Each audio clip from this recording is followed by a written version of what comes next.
Ito po yung aming pinapagawang bahay. Sa first floor pa lang po.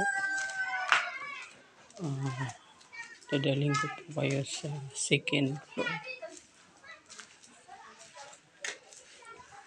Punta po tayo sa second floor.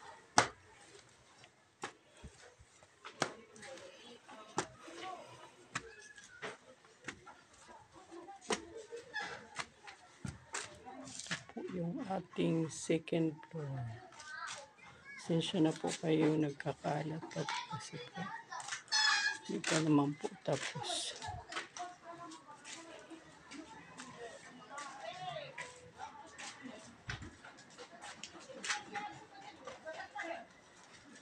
Ito po yung kwarto. Ganito lang po kalaki.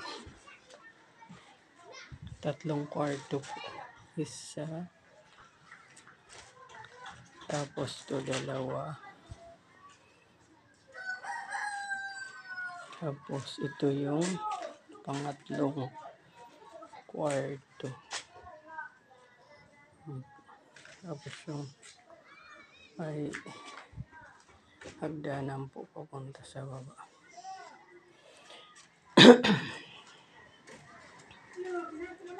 Yung terrace.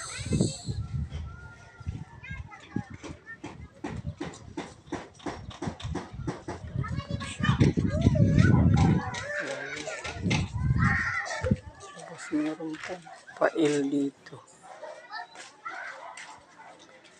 Terrace po.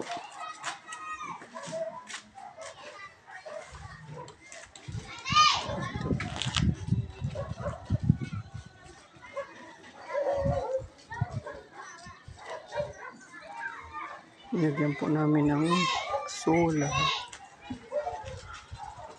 Solar dito sa taas.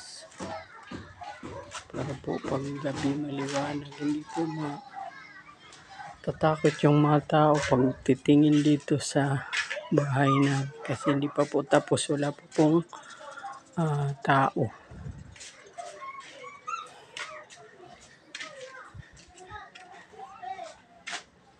Yun po, tapos yung ano po niya, yung roof, yun po.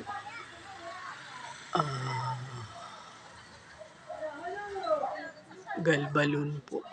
Tapos meron pong mga kahoy.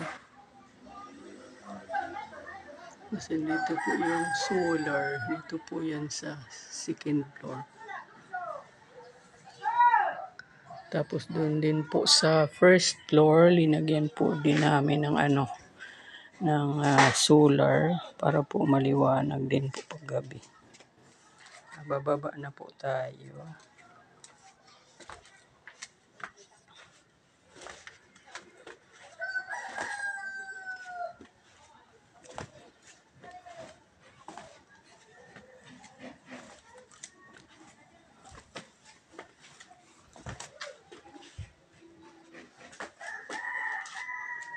Ito po yung sa side na na pader. Hindi pa po tapos. Tapos wala po pong gate.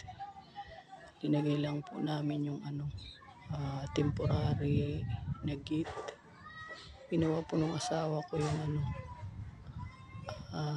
bamboo po, tapos kahoy. Yan po, tinagpi-tagpi.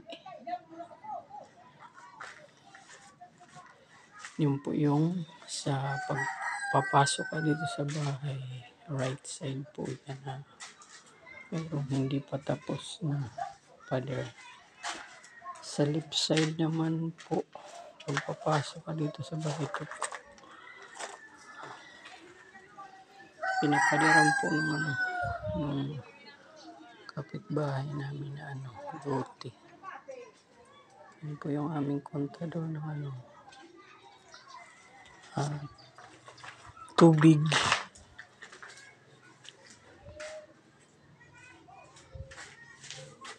Yan po yung kaganapan po.